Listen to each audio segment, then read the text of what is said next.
Hey everyone, it's Kenlyn and welcome back to my channel for the Astro and Energy Report for the week of March 16th. It's a huge week as we are in the eclipse wormhole as I speak. So how's it working for you? It's a lot of letting go, a lot of reboot, a lot of completion energy. So let's just presence what an eclipse wormhole is. It's that 2-week period in between eclipses. We had our total lunar eclipse in Virgo on the 13th, 14th of March. And we will have a North Node eclipse in Aries as a solar eclipse on the 29th of March. And a North Node eclipse is our future destiny. So that's just perfect timing because this last eclipse was a South Node eclipse, meaning it is conjunct the South Node, which is karmic. It's about letting go of old karma. It would be a lot about letting go of addictive patterns. So chances are you've seen some way that you are addicted to the identity of being you. Remember that book from Joe Dispenza? Breaking the identity of being yourself. That's what that is. Sometimes we're not aware of how much we're on autopilot, and the stories we share and the come from place that we share it is like on repeat and repeat. You're like on a loop. Sometimes I've noticed with my friends, which is a mirror to myself, of how much what they say is what they've always said, right? So this eclipse is like breaking up cemented material from the last 2 years. Really, you've probably been in a gauntlet in some area of your life that the last 2 years, this eclipse is like jackhammering that stuff up. And you're now getting the gnosis, getting the awareness from your internal self about what is not working anymore. Because this eclipse wormhole has the support of Mercury retrograde and also Venus retrograde, personal planets helping us reconsider, reflect, reevaluate what doesn't work anymore. And the interesting thing about this eclipse is that once you see it, and it maybe it was a shock at first, and I think was because we probably saw it even before the eclipse. But by now, your system is like over it. You're sub-zero. You're not wanting that thing anymore that's leaving you. And if that hasn't happened to you yet, it probably will, because this is a fated, you can't control it energy. So as spiritual light workers, our job is to get alongside of it. That's why I do these reports, not so much to tell you about the astrology, but to help you in your leadership, to reflect even back to myself, to hear myself speak so that I can be who I would like to be, to break that pattern of being myself. Yeah, that's big. All right, so let's presence a couple things, because at the end of this eclipse wormhole, we have this solar eclipse in Aries. And that's taking us, that's like one of the layers of initiating the new. The first is the astrological new year that's happening on March 20th. That is 0 degrees of Aries. And that is that initiator point. Something new in the cycle is happening. We have that every year. So we have these little tiny cycles in these big cycles. The other thing that's happening is that solar eclipse in Aries.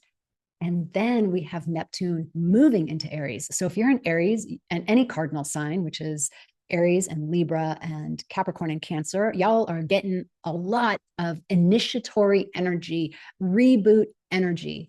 So happy birthday to all the Aries who are going to start something very new, going to be very new. As long as you get your mind entrained on that, because all these cycles, they're for us. And if we don't exercise our free will to get alongside of it, then we end up just repeat and repeat.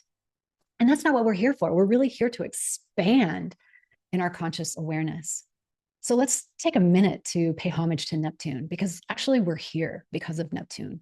Neptune was in Pisces from 2011 to 2025, and Neptune's going to move into Aries and then retrograde back on October 22nd to this 29-degree point. So, all these cycles have this movement forward, and then let's check it out and let's make sure we're complete with the past, and then let's move forward again. And once it moves forward, it's there for many years in an entirely new cycle. But that 2011 and 2025 cycle brought us spirituality, the new age. That's Neptune in Pisces. It also brought us like spiritual materialism and a lot of bullshit that now we are weeding through. Like the whole, let's use manifestation as a point. I think we've developed beyond, maybe remember the days of The Secret and the ways that we thought about manifestation. And now we might have a more mature understanding, having gone through the entire sign of Pisces. So Pisces in its shadow is about idealization. It's very Hollywood in that way. And we can see how glamour and spirituality, when they commingle, kind of look shady and shadowy. But on its other side, it's the total emergence of plant medicine, astrology, crystals, tarot. We can even put psychological things like internal family systems and somatic experiencing and EFT, all these epic modalities that have come in for our healing have come in during this Pisces. Now, they may have been invented prior to that, but they weren't popularized until Neptune in Pisces. And we also have the North Node right now in Pisces. So even when Neptune moves into Aries, we still have the North Node, our future destiny, our collective future destiny, pointing in the area of mysticism and spirituality and Christianity. That's also ruled by Pisces. Our high love expression, non-separation, unity consciousness. So those themes are going to stay with us, and they need to stay with us to really take root, so that when we move into this Aries energy, this cardinal initiatory energy, and Saturn's going to do the same thing, we are prepared for literally the speed and also this fire that's going to take place inside of our beingness, our collective beingness. It's just a different energy shift. And I can't even pretend to know what that's going to be like. It could be signatures of war. But as far as I'm concerned, that's not going to happen, because I'm going to elevate my consciousness along with you and me to produce a breakthrough moment for our consciousness, for love, for a higher frequency and vibration. You know, the Dalai Lama said that war is obsolete. And what he meant by that was the consciousness of war is obsolete. Like, we don't, once we get to a certain level, all that is just ridiculous. Do you realize that the more that you wake up, the more you see those old patterns and the way you used to fight for whatever. And it's just like, that's like, why did I even do that?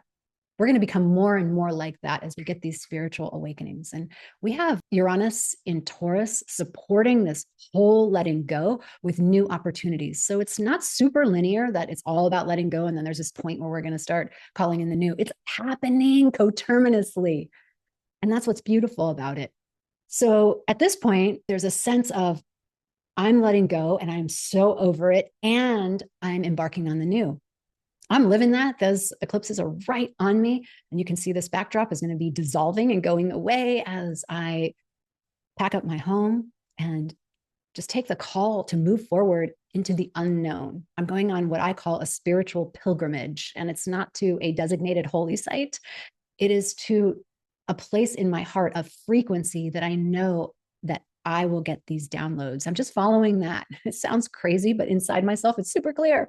So you may have that same experience. And what that kind of shift and change invites is breaking up with the pattern of being yourself.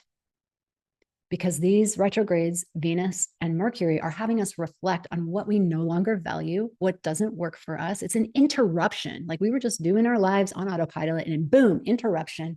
And now we get to see, you know what? I've outgrown that. That worked for me then. I signed up for that then, but I'm not signing up for that now. It's a really fascinating time. And if you use your energy, your will to get alongside of it, then new things open up, because that's what's really wanting. I want to share something that came up through our Evolving Sisters Network membership today that moved me deeply. We did some practices for this Eclipse Wormhole portal, a Kali Ma practice. And one of the sisters, after another practice of writing a letter from our higher self, said and presenced the truer story. So we can see us versus them, but if we pop it up a level, the truer story is that everything in your life is for you and not against you. And it wasn't something from her mind. It was something from her soul, where she saw that even the people who bring you the most pain and heartache had a sacred agreement with you to bring you to where you are right now. They were that cosmic interruption so that you no longer put up with shit that you don't want to put up with.